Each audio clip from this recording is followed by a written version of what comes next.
आज दशहरे के पावन पर्व पे जब यहां में आया तो आज तो ये कई कारण से दशहरा आनंद में डुबा रहा हमको। हमारी अपनी 550 साल का संघर्ष, वो सरयू का किनारा, भगवान राम का वो काल जिसके ऊपर अयोध्या में कई बार कई सारे संघर्ष हमारी सनातन संस्कृति के हुए, लेकिन वो हो वही जो राम रचि राखा। मुद्दई लाख चाहे तो क्या होता है, होता वही जो मंजूर है। भगवान की दया से अयोध्या में भगवान राम ने मुस्कुराए तो कौन मुस्कुराएगा?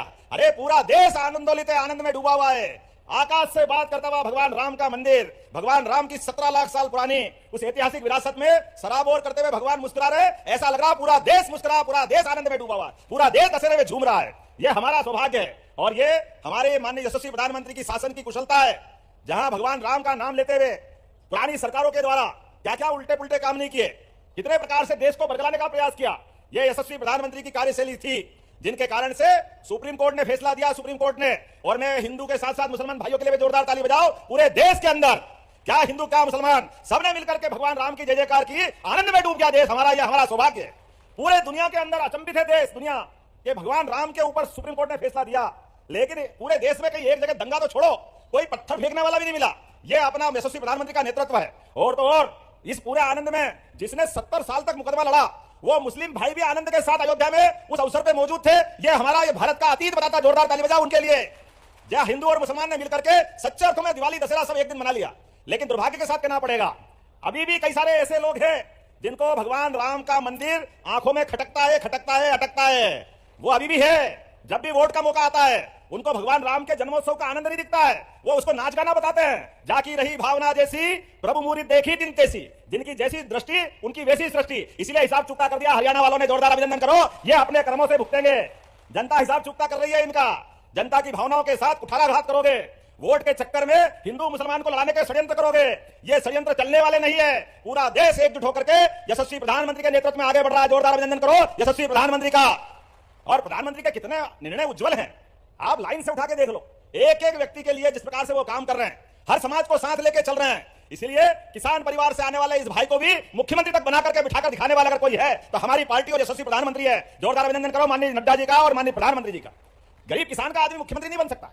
यह कांग्रेस नहीं है, यह भारतीय जनता पार्टी की सरकार है जो करती है डंके की चोट करती है। इसलिए हमने कहा कोई हिंदू नहीं, कोई मुसलमान नहीं, कोई भाई नहीं, कोई बहन नहीं, सबका साथ, सबका विकास और सबका विश्वास और सबका प्रयास। ये यशस्वी प्रधानमंत्री का घोष वाक्य है जो सबको लेकर साथ चलना चाहते हैं। और अहिल्या माता ने यही तो सीख दी है। उनके काल में क्या किया उनने यही किया कि अगर हमारे राज्य की सीमा सुरक्षित रखना है तो सीमा भी सुरक्षित रखेंगे। और इसलिए हमारे आदिवासी भील भाइयों को भी गले लगाया। जोरदार ताली बजाओ। अहिल्या माता का कलेजा था, जिनने जातिवाद का विरोध किया, सबको साथ लेकर चलने की अगर किसी ने अपनी चाल बताई तो अहिल्या माता थी। और गरीब आदिवासी अंचल में भी जमीन देकर के, खेती करने के लिए कुएं खोदने की राशि देकर के, सब प्रकार की मदद करते हुए शासन के साथ भागीदार बनाया। यहां महेश्वरी साड़ी। जोरदार ताली बजाओ। क्या महेश्वर का नाम लेते ही आनंद आ जाता। पूरा देश महेश्वरी साड़ी के नाम पर आनंद में डूबता है। मुझे इस बात की प्रसन्नता है। रोजगार दिलाने के लिए उस समय अहिल्या माता ने, यहां बुनकर नहीं थे कपड़े बुनने वाले, तो कहां हैदराबाद के वहां से, कहां औरंगाबाद से, कहां गुजरात से, कहां से कारीगर लाए और कारीगर ला करके महेश्वरी साड़ी का उपक्रम चालू किया। जोरदार अभिनंदन करो इस भावना के लिए। भूखे भयन हो न गोपाला, संभालो अपनी कंठी माला। पेट का इंतजाम नहीं हो तो सरकार नहीं चलती। क्या अहिल्या माता ने उस समय भी करके बताया। अपने साथ में रहने के लिए खेती वालों को खेती का मौका, हाथ में जिसको हुनर है उनको हाथ में रोजगार दिलाना, और सनातन धर्म का तो क्या ध्वजा लहराई। वाकई ऐसा लगता है अगर हम कल्पना करें इसी बनारस में, काशी में, जहां हम आज भगवान के दर्शन करते हैं, अगर वहां दर्शन करने के लिए मंदिर में शीश नमाते हैं तो वो काशी विश्वनाथ अहिल्या माता के साथ आपको आशीर्वाद देते। वो महेश्वर से ही यहां से व्यवस्था हुई थी। बोलो काशी नरेश विश्वनाथ भगवान की। और महाकाल को कोई कैसे भूल सकता है। महाकाल की भी कीर्ति प्रसिद्धि बढ़ाने में, अवंतिका की कीर्ति प्रसिद्ध बढ़ाने में भगवान चिंतामन गणेश, सारे चिंता दूर करने वाले हमारे चिंतामन गणेश, राम लक्ष्मण का मंदिर, होलकर का बाग, महाकाल में भगवान का श्रृंगार सहित सोने चांदी के आभूषणों की माला, ये सब अहिल्या माता ने दिया। बोले महाकाल महाराज की। कितनी प्रकार से काम किया उनने। का नाम अहिल्या माता है। ऐसा लगता साक्षात भगवान शंकर की और माता नर्मदा की पुत्री थी अहिल्या माता। जो उनका जीवन देखो तो लगे कि वाकई काश अहिल्या माता हमारे बीच आज भी हो। लेकिन मैं आज धन्य उस बात के लिए हमारी सरकार के माध्यम से सारे अहिल्या माता द्वारा बताए गए एक एक कदमों पे हमारी सरकार चलने के लिए तत्पर है। शस्त्र और शास्त्र दोनों तरह से यशस्वी प्रधानमंत्री के नेतृत्व में लगातार हमने सरकार के माध्यम से विकास के संकल्प लिए हैं। अभी मेरे मित्र आपके सांसद जी ने और आपके विधायक जी ने यहां पर लगभग 61 करोड़ के 8 विभिन्न कार्यों का लोकार्पण किया। जोरदार ताली बजाओ अपने इन कामों के लिए। क्या क्या काम कराया आपने और आपका अभी पेट नहीं भरा, ये तो कराया। जोरदार ताली बजाओ। उल्लेख नहीं करूंगा, टाइम बच जाएगा। आपने उल्लेख कर दिया है। और जिनका शिलान्यास हुआ है वो विधानसभा महेश्वर के ग्राम बाकानेर, ग्राम करौंदिया माताजी, ग्राम वणित में उप स्वास्थ्य केंद्र सीएमएचओ सहित 1.65 करोड़ की लागत से शिलान्यास किया। जोरदार ताली बजाओ इस बात के लिए। हेल्थ के मामले में कोई कमी नहीं रहेगी। खरगोन जिले के 29 उप स्वास्थ्य केंद्र मई सीएचओ के आवास गृह की राशि 15 करोड़ 95 लाख और 3 प्राथमिक स्वास्थ्य केंद्र की राशि 4 करोड़ 5 लाख, कुल मिलाकर के 21.5 करोड़ से ज्यादा के कामों का लोकार्पण हुआ। जोरदार अभिनंदन करो अपने इन कामों को लेकर के। आज यहाँ हमारे मित्र ने बहुत सारी मांग की है। मुझे लगा था कि दशहरा मना के चला जाऊंगा, लेकिन आपने पीछा नहीं छोड़ा है, तो कोई बात नहीं। अहिल्या माता ने दिया तो मेरा क्या जाए, तेरा तो उसको अर्पण। जोरदार ताली बजाओ आपकी मांगों के लिए। सिंहस्थ 2028 को ध्यान रखते हुए सामुदायिक स्वास्थ्य केंद्र महेश्वर का हॉस्पिटल सिविल हॉस्पिटल में उन्नयन की करने की घोषणा करता हूं। यहां हॉस्पिटल बड़ा बनाया जाएगा सिविल हॉस्पिटल के रूप में। ग्राम झापड़ी पुल से चिंदड़िया एवं चिंदड़िया से पीएचई तक का रोड डामरीकरण की मांग आपने कही है। मैं लगभग 5.5 करोड़ की लागत से इस रोड को बनाने की भी घोषणा करता हूं।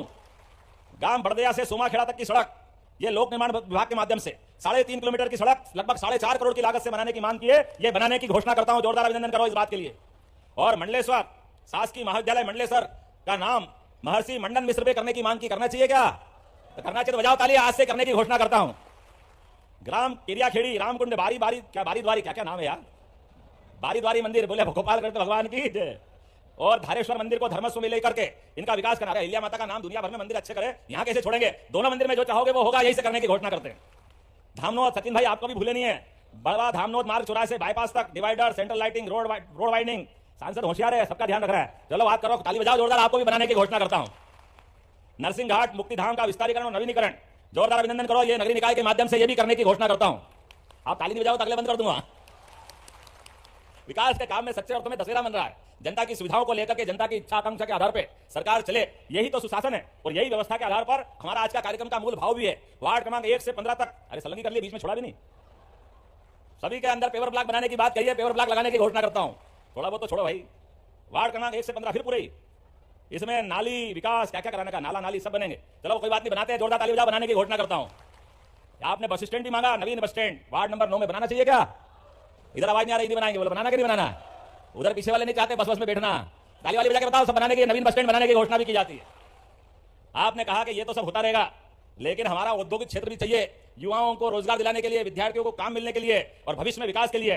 तो यहाँ औद्योगिक क्षेत्र मातपुर में बड़े उद्योग भी लगाए जाएंगे, पूरा इंडस्ट्रियल बेल्ट बनाया जाएगा, ताकि अपने खगोली नक्षत्र ग्रहों के साथ मंगल मुहूर्त निकलते, मंगल तिथियां होती है। इसलिए ये मंगल तिथियों के आधार पर अपने तीज पर्व और त्योहार होते हैं। लेकिन जाने अनजाने अपने से गलती हो जाती है। वो गलती क्या होती है कि हम सबको शुभकामना देते हैं। शुभकामना अपने त्योहार पे नहीं मिलती है। ए भाई सुना, जरा बैठो नीचे, अभी बताता हूं ये। अरे बाबू जरा ठहरो, जल्दी मत करो। अगली कैबिनेट करना कि नहीं करना है? जोरदार ताली बजाओ अगली कैबिनेट के लिए भी। मैंने पूरे प्रदेश के लिए जिले, संभाग, तहसील जो थोड़ी छोटी बड़ी बनी है, अब आप अंदाज लगा लो। 40 लाख की आबादी का इंदौर जिला, उसका भी जिला कलेक्टर, और 5 लाख का आगर, उसका भी जिला कलेक्टर, 5 लाख का नीमच, 5 लाख का मंदसौर और 4.5 लाख का निवाड़ी, तो 20-30 लाख का उज्जैन। तो हमने कहा ये उल्टी सुल्टी नहीं रहेगी, कम से कम युक्ति युक्तकरण हो जाए, एक सीमा बराबरी में आए, आबादी का रेशो बने। इसलिए सरकार बनते ही मैंने जनवरी में परिसीमन आयोग बनाया है, और परिसीमन आयोग बना करके अधिकारी भी नियुक्त कर दिए, मनोज श्रीवास्तव जी और उनके साथ, कि ये अपनी रिपोर्ट देंगे। फिर तो हमारे जिलों की, संभाग की ये सारी सीमाएं बदलेगी। जोरदार ताली बजाओ। जिस आधार पर जिसकी जैसी भावना रहेगी उनको वहां जोड़ करके हम सुशासन के लक्ष्य की तरफ बढ़ेंगे। एक एक काम जनता की बेहतरी और भलाई के लिए करने वाले, कोई काम छोड़ने वाले नहीं। आप अंदाज लगा लो, अभी आने वाले समय में और भी बहुत सारे काम किए जाना है। लेकिन आज तो दशहरे का पर्व है, दशहरे का आनंद है। इस दशहरे के आनंद को और 4 गुना करने के लिए इसी प्रकार के कार्यक्रम लगातार किए जाएंगे। मैं अपनी ओर से प्रदेश की जनता को बधाई देना चाहूंगा। लेकिन आपने आगे पीछे करके मेरे को थोड़ा मेरे विषय से भटका दिया। तो हमारे त्योहार मंगल तिथियों के आधार पर होते हैं। तो भविष्य में हमारी दिवाली, दशहरा, होली, रक्षाबंधन, ये सब मंगल कामना देना चाहिए या बधाई देना चाहिए, ये हमारी परंपरा है। जिनके यहाँ तीज त्योहार पर्व नहीं मनाए वो दे शुभकामना। हमारी शुभकामना कब देना चाहिए? किसी की परीक्षा देने जा रहा है, अब उसमें कोई मुहूर्त तो है नहीं, तो उसको शुभकामना दे दो। कोई इंटरव्यू देने जा रहा है नौकरी का, तो उसको शुभकामना दे दो। कोई अचानक पैदा हो जाए तो शुभकामना दे दो। जो जन्मदिन तो कभी भी हो सकता है, लेकिन जन्माष्टमी तो भगवान की नक्षत्र में ही होती है। रोहिणी नक्षत्र का आनंद आता है, इसलिए उसकी मंगल कामना होना चाहिए। दीपावली तो अमावस्या के दिन ही होती है, वो तारीख से थोड़ी होती है। रक्षाबंधन पूर्णिमा के दिन होती है। ये तिथियों से होने वाले पर्व है। और एक जानकारी और दे रहा हूं, त्योहार और पर्व में भी अंतर है। नवरात्रि का पर्व जिस जिस पर्व पे उपास हो, वो सब पर्व, वो दशहरे में खूब खाओ, आनंद करो। तो